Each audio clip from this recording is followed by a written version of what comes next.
Driver involved in fatal crash arrested trying to flee the country.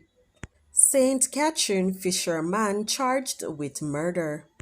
Please remember to subscribe, like, share, comment, and don't forget to hit that notification bell so you can always be updated with the latest news. Now for the news in details. The 34-year-old driver of the Subaru motor car involved in this morning's fatal crash in Clarendon is in the custody of the police.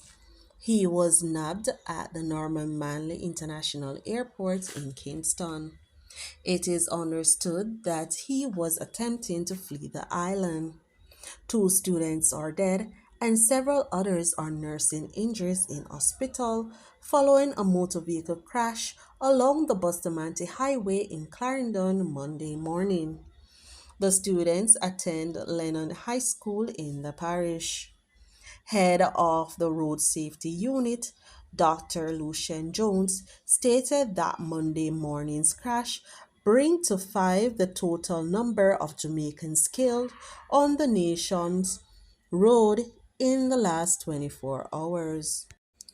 A 22-year-old fisherman of Boxfield Meadows, Old Harbour Bay, St. Catherine, has been charged with murder, wounding with intent, possession of a prohibited weapon, and unauthorized possession of ammunition following a shooting in Old Harbour Bay in the parish on November 19. Charged is Romeo Dixon for killing of 47-year-old O'Neill Fogo, another fisherman of Bay Bottom, also in the parish. Reports from the Whole Harbour Bay Police are that about 9:30 p.m., Fogo and a woman were patrons at a birthday party when several loud explosions were heard.